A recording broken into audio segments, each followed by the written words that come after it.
우리가 첫 번째 생각해 볼 수 있는 진리가 있습니다. 그것은 바로 따라서 인간의 힘으로 해결할 수 없는 네 가지의 짐. 자, 인간의 힘으로는 도저히 해결할 수 없는 네 가지의 짐이 있다는 거예요. 이 네 가지의 짐을 예수 그리스도께서 대신 져주셨다는 사실을 믿으시기 바랍니다. 오늘 마태복음 11장 28절에 수고하고 무거운 짐진 자들아 다 내게로 내가 너희를 쉬게 하리라. 인간은 다 수고하고 무거운 짐을 지고 있습니다. 이 짐을 지고 있지 않은 사람은 단 한 사람도 없어요. 마태복음 10장 28절은 예수님이 인류를 향한 초청입니다. 동시에 오늘 2부 예배에 참여한 여러분을 향한 초청이기도 하죠. 예수님 말씀하십니다. 내 인생의 모든 무거운 짐을 가지고 다 내게로 오라. 내가 그 문제를 해결해 주겠다라고 말씀을 하셨습니다. 여러분, 인간의 사랑은 보잘것이 없습니다. 인간의 관심은 너무 한계가 있습니다. 인간의 위로는 너무나 유한합니다. 끝이 없어요. 사실은 하나님의 사랑은 끝이 없는데 인간의 사랑은 너무 한계가 있죠. 우리 질문, 인간의 짐, 믿음으로 나오는 사람들의 짐을 대신 져주시겠다 그랬어요. 믿음은 뭘까요? 따라하세요. 믿음은 인생의 짐을 주님께 맡기는 것이다. 인생의 짐을 주님 앞에 맡기는 거예요. 여러분이 맡기다라는 이 헬라의 단어가 뭐냐면 큰 바위 덩어리를 굴려버리다 이 말이에요. 여러분이 가지고 있는 근심, 걱정, 염려, 이 큰 바위 덩어리를 주님 앞에 굴려버리시는 여러분 되길 바랍니다. 자, 주님께 우리가 나오게 되어지면 주님이 도저히 우리가 해결할 수 없는 짐을 져주시는데 그 네 가지 짐이 뭘까 하는 거예요. 첫 번째 짐입니다. 따라하세요. 예수님께 나오면 죄의 짐이 풀어집니다. 죄의 짐이 풀어지는 거예요. 성경에 보니까 인간은 죄 중에 잉태하고 죄 가운데 태어나서 죄 가운데 살아갈 수밖에 없다는 거예요. 그래서 죄의 삭시 뭡니까? 사망이다. 그러므로 죄의 짐을 해결하지 않고는 우리가 하나님 앞에 나아갈 수가 없어요. 행복한 인생을 살 길이 없습니다. 그래서 시편 68편 20절에 보니까 놀라운 이런 얘기를 하고 있습니다. 따라하세요. 날마다 우리의 짐을 져주시는 주, 우리의 구원이신 하나님을 찬송할지로다.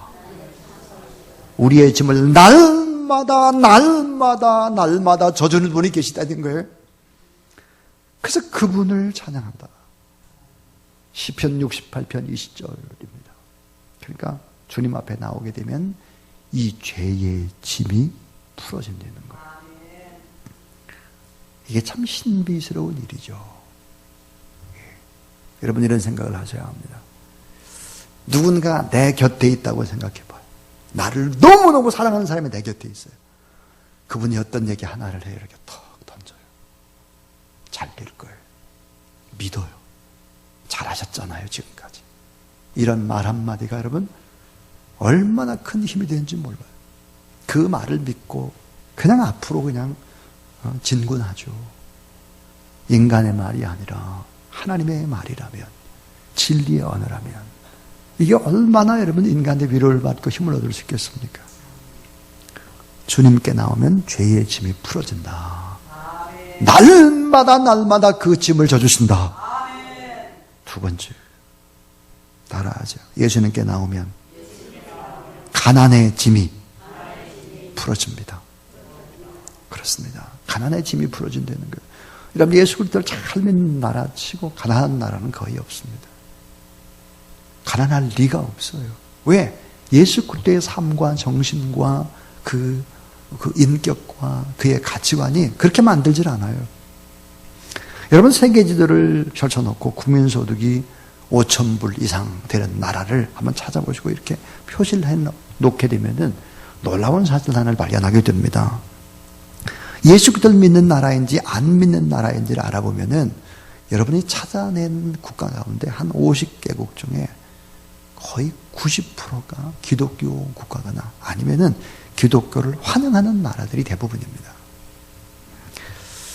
근데 10%에 해당하는 나라들이 있어요. 뭐냐면 물질적으로는 풍요했으나 도덕적으로 타락을 가져오는 우상의 나라가 있다는 거죠.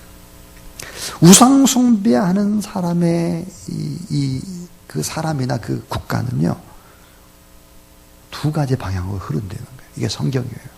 자, 하나님 믿지 않아요. 우상 숭배예요. 두 가지 방향으로 흐른다. 한 방향이 뭘까 하는 거예요. 따라하자. 강팍해지고 과격해진다. 여러분, 여호와 하나님을 섬기지 않고 우상을 숭배하고 돈을 숭배하고 사람을 바라보고 이렇게 하게 될 때 강팍해져요. 과격해집니다. 어때요? 거칠어져요. 제가 2주 전에 이런 설교를 했어요. 사람들이 너무 강팍하다. 너무 언어가 세다. 너무 거칠다. 이것과 우리의 불행과 무관하지 않다 하는 얘기를 했습니다. 우상 숭배하는 사람이나 국가는 강팍해지고 과격하고 거칠지요. 일본은 어떻습니까? 우상의 나라입니다. 겉으로 봐서는 일본인들이 되게 친절한 것 같아요. 속는 거예요. 예. 북한 과격하죠. 중동 지역 다 과격합니다. 여러분, 참 종교라고 하는 것이 결국은 너무나 많은 것들을 보여줍니다. 우리에게. 이슬람을 믿는 그런 국가들을 보세요. 따뜻함이 없어요. 너무 과격합니다. 강박하고 과격하고 거칠죠. 자살과 테러 이런 것들이 막 계속되죠. 우상을 숭배하는 개인이나 나라는 또 어떤 방향으로 흘러갈까? 따라하죠. 추하고 더럽게 변하는 거예요. 자, 추하고 더러워요. 추하고 마음이 더러워져요. 윤리와 도덕이 땅에 떨어져요. 음란해요. 어두워지는 거예요. 점점 더. 예수 그리스도를 믿지 않으면 이같이 변하는 것이다 하는 거예요. 여러분, 강팍해지고 과격하고 거칠고 더럽고 추해지고 그리고 막 억압으로 누르지만 점점 윤리와 도덕이 땅에 떨어지고 어두워지는 것입니다. 그런데 여러분, 영혼이 잘되고 삶이 풍요로워지고 윤택하고 넉넉한 삶을 살아가는 이런 비결이 뭐냐? 여호와 하나님을 사랑하고 주 예수 그리스도 믿게 되면 영혼이 잘되면 저런 범사가 잘되고 강건하게 되는 축복이 여러분의 가정 가운데도 이 나라의 민족 가운데도 임하기를 바랍니다. 세 번째는요, 따라하세요. 예수님께 나오면 질병의 짐이 풀어집니다. 질병의 짐이 풀어진다는 거예요. 이것도 신비스러운 거예요. 잘 한번 생각해 보세요. 왜 나쁜 병에 걸릴까 하는 거예요. 그 가장 큰 핵심은 스트레스라고 하죠. 내가 가지고 있는 짐이나 아픔에 이걸 갖다 하나님 앞에 맡겨버리고 굴려버리고 하나님 주신 평안함 속에서 이렇게 산다고 하면 어때요? 질병을 이길 수 있는 힘도 하나님이 주시는 건데. 자, 인간이 겪게 되는 무서운 고통 중에 하나가 질병인 거예요. 정신적인 질병, 육체적인 질병, 그리고 어때요? 영혼의 질병이에요. 아, 내가 이렇게 살면 안 되는데 하나님 앞에서 영혼의 질병에 걸린 거예요. 이 질병은 인간의 행복을 빼앗아가는 거예요. 말세의 여러분 재앙 중에 질병으로 고통당하는 자가 많을 것이다. 그렇게 이제 이야기하고 있죠. 그런데 육체의 질병보다 더 무서운 병이 뭡니까? 영혼의 질병인 거죠. 정신적인 질병이에요. 이게 허무하고 불안합니다. 두려워하죠. 자, 근데 보니까 성경에 보면 이 질병 속에서, 질병의 고통 속에서, 공포 속에서 자유로운 사람이 단 한 사람도 없습니다. 성경 말씀 보니까 출애굽기 15장 26절에 이렇게 말씀을 하고 있습니다. 따라하세요. 나는 여호와 너희를 치료하는 라파의 하나님이시다. 그렇습니다. 나는 여호와 라파, 너희를 치료하는 하나님이다 그랬어요. 여러분, 예수 그리스도를 만난 사람은 어때요? 하나님이 치료하신 하나님이라는 걸 알게 돼요. 예수님께서 질병의 짐을 대신 지셨다는 사실을 마태복음 8장 17절 이렇게 말씀하세요. 따라하세요. 우리의 연약한 것을 친히 담당하시고 병을 짊어지셨도다. 예수님께서 우리의 연약함 친히 담당하시고 병을 대신 짊어지셨다. 이렇게 말씀을 합니다. 그 예수 그리스도를 믿게 되어지면 현대의 의술이 할 수 없는 일도 기적처럼 회복될 수 있음을 믿으시기 바랍니다. 저는 지난 목요일 날입니다. 목요일 날 우리 김순호 집사님이 여기 이제 기도하러 오셨다가 제 방에 문을 두드렸습니다. 잠시 이야기를 나누는데 그 엄마가 이순애 전도사님이신데 이 전도사님의 삶을 저에게 쭉 얘기를 했습니다. 보니까 자궁암입니다. 자궁암 가운데에도 사기 수술을 했습니다. 재발이 됐죠. 폐로 다 퍼져버렸습니다. 물이 차기 시작했습니다. 지난 수요일 날 제가 병문안을 갔을 때 그 전날 이미 응급실에 다녀왔다고 합니다. 의사 선생님 진단이 많이 살아야 1년을 살 거다. 많이 살아요. 근데 그 1년이 지난 5월 달이었습니다. 근데 지금도 어쨌든 살고 계세요. 지금도 복음을 전하고 계세요. 예배를 드리고 많은 환우들을 위해서 그러니까 다 예배를 드릴 뿐만 아니라 우리 교회에서 만든 생명의 삶 있잖아요. 그거를 10권을 갖다 놓고 매일매일 새벽 기도도 하고 그렇게 하는 모습들을 보았습니다. 근데 저는 또 하나 놀라운 사실을 발견했습니다. 이분에게는 정말 중요한 게 있구나.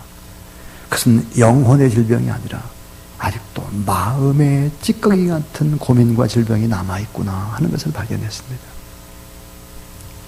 그래서 이번 수요일 날 제가 다시 한번 가서 이 마음에 있는 찌꺼기 같은 질병을 어떻게 치료해낼 것인가 라고 하는 이 부분들에 대해서 제가 설교를 하고 그리고 그 부분에 처방을 내리고 오려고 합니다. 하루에 5번씩 개인 예배를 스스로 드리라고 하는 그런 처방을 내리고 오려고 합니다. 사랑하는 여러분, 예수 그리스도를 믿게 되어지면 죄의 짐도 풀어집니다. 가난의 짐도 풀어집니다. 질병의 짐도 풀어지는 것입니다.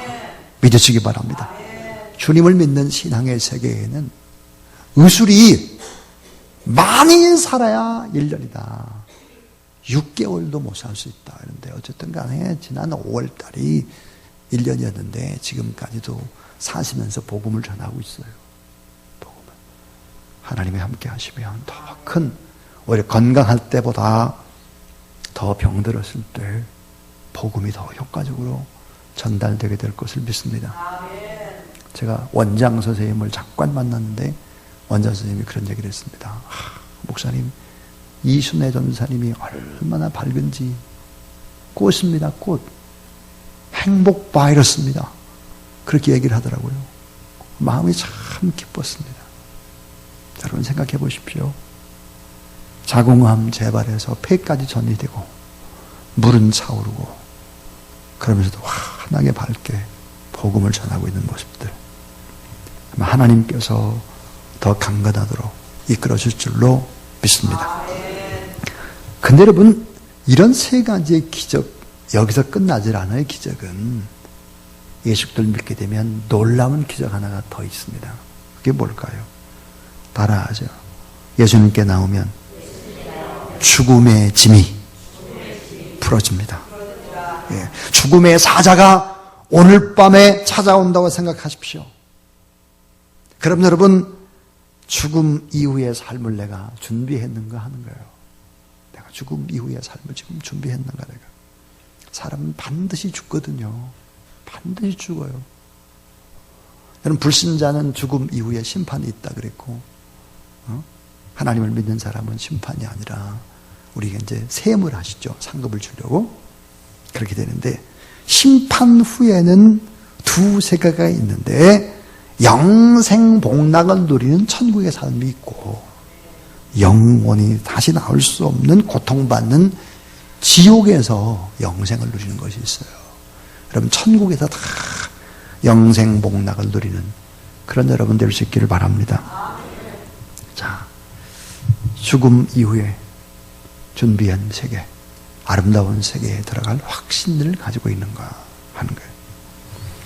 예수님을 마음에 영접한 사람은 죽음의 공포가 아닌 죽음은 축복의 관문으로 가는 감사하게 받을 수 있는 것이 바로 예수 그리스도를 믿는 사람들의 모습인 것입니다.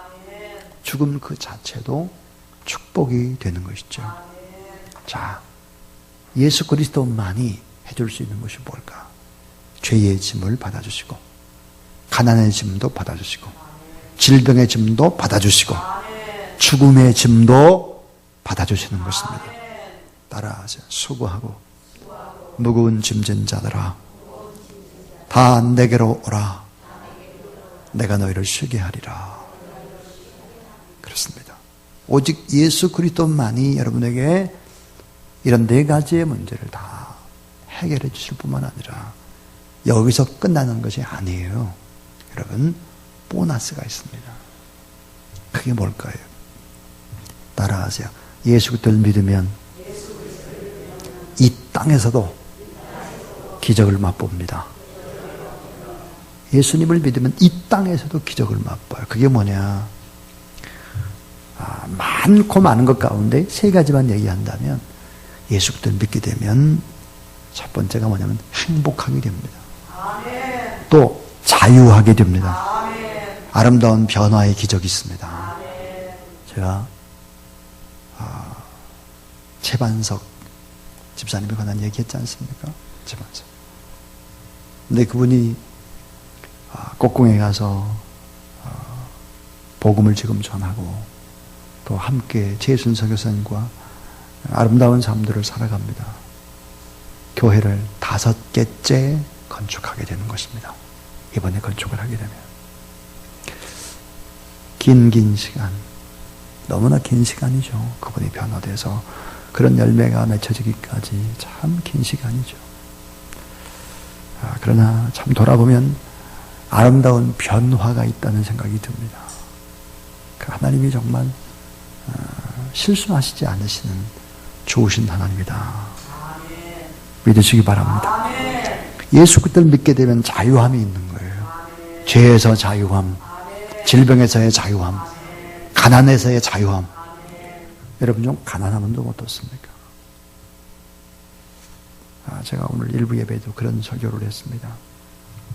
어떤 하나의 목적 달성에만 초점을 두고 팍 달려가는, 전력 질주하는 그것이 아니라 한 날 한 날의 삶이 과정의 승리, 과정. 이 과정이 정말 중요하다, 과정이. 결과가 그렇게 중요한 것이 아니고 한 날 한 날의 과정에서 승리하는 그런 여러분 되길 바랍니다. 자유와 행복과 변화의 기적이 일어나게 되는 것이죠. 성경에 보니까 예수 그리스도를 믿게 되어지면 보통 이제 CCC를 창설한 빌 브라이트 박사가 예수 그리스도를 믿게 되면 4가지 선물이 주어진다. 4가지. 그래서 이런 얘기예요. 영어로 사피다. 그래서 그 하나가 뭐냐면 첫 번째가 목적이라는 거, 목적. 인생의 목적, purpose. 그래서 이 목적, 방향이 바르게 결정되는 거예요. 두 번째는요, 용서예요, 용서. 이 죄에서 참 용서를 얻게 되는 것이죠, 용서. 또 하나는요, 평안함이에요. 누가 좀 전에 피스 그랬는데, 평안함. 주님이 주시는 평안함이 있고요. 그 다음에 4번째가 뭐냐면, 파워, 그래서 힘. 살아갈 수 있는 힘, 이런 힘 같은 걸 주신다 그랬어요. 그러면 예수 그리스도만이 인생을 복되게 하는 유일한 바로 하나님이 되신다 하는 거예요.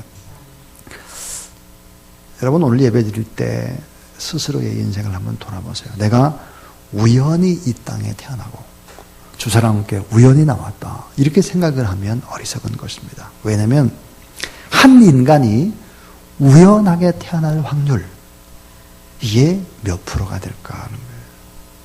어떤 분이 계산을 했는데 한 사람이 우연하게 태어날 확률이 2000조 분의 1이다 그러면 2000조 분의 1.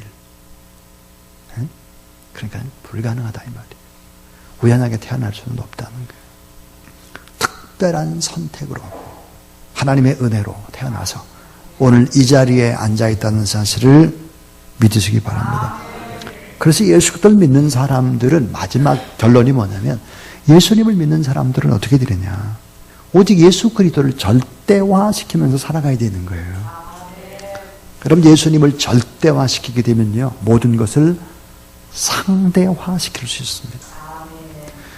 인간에게 있어서 가장 중요한 것은 절대 진리예요.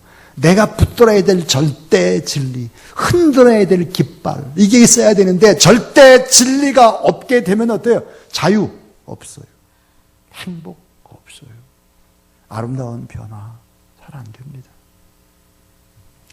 그래서 여러분 이 예수 그리스도를 절대화시키면서 살아가는 것이 아주 중요하다는 거예요. 아주. 오늘날 여러분 의학의 문제점이 뭡니까? 의학. 너무 세분화된 거예요. 의학이. 너무 다 세분화되어 있기 때문에 전체 통째를 보지 못하는. 얼마나 어리석습니까? 나무는 보는데 전체 숲은 못 보는 거예요. 어떤 하나를 치료했더니 다른데 또 문제가 뻥뻥 터지는 거죠. 하나님은 어떤 분일까요? 숲도 보고 나무도 보는 그런 좋으신 하나님인 걸 믿으시기 바랍니다. 그러니까 예수 그리스도를 믿고 그분을 절대화시키면서 살아가야 한다 하는 것입니다. 사실은 예수 그리스도를 믿었던 사람들의 마지막의 모습을 보면 참 장엄하기만 합니다. 어떻게 이게 가능했을까 하는 겁니다. 요세비어스의 교회사에 보면 12제자의 마지막 순교 일지를 이렇게 적고 있습니다. 자, 12제자가 여러분 어떤 사람들입니까? 대부분 다 갈릴리 촌동네 사람이에요. 자, 예수 그리스도의 부활과 예수 그리스도에 관한 이런 성령의 능력과 권능이 이들에게 임하지 않았다면 이 사람들은 이렇게 장엄한 인생 마지막을 살 수 없습니다. 다 부인하고 나 안 믿어요 하고 끝나는 거예요. 근데 12제자의 마지막 순교일지 다음과 같습니다. 베드로는 로마에 가서 전도하다가 십자가에 거꾸로 매달려 죽어갔다고 기록을 합니다. 안드레는 헬라에 가서 복음을 전하다가 아가야 성에서 X자형 십자가에 처참히 죽어갔습니다.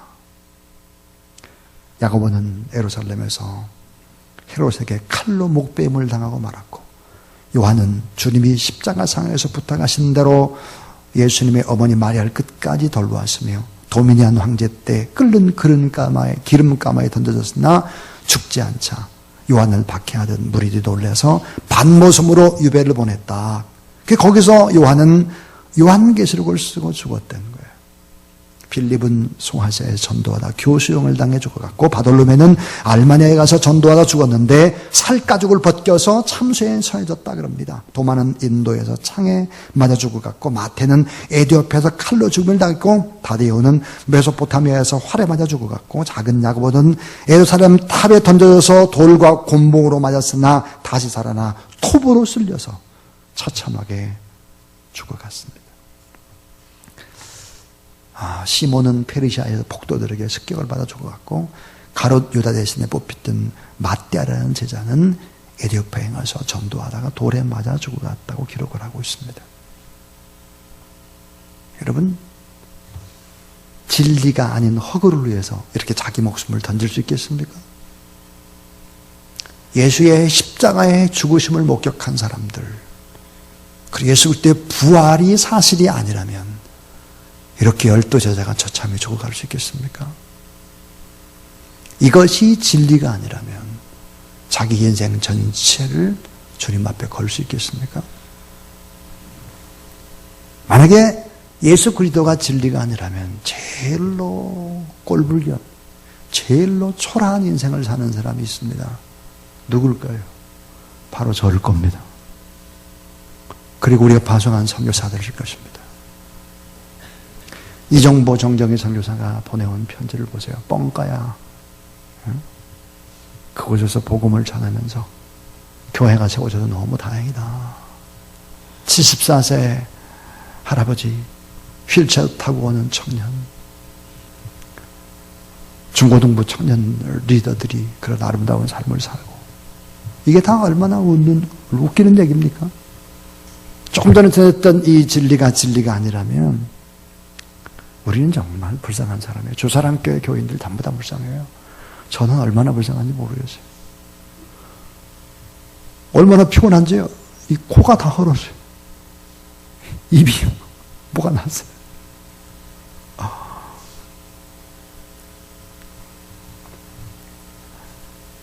여러분, 주님의 거룩한 복음을 목격한 이후에 이들은 모두 다 변화되죠. 아름답게.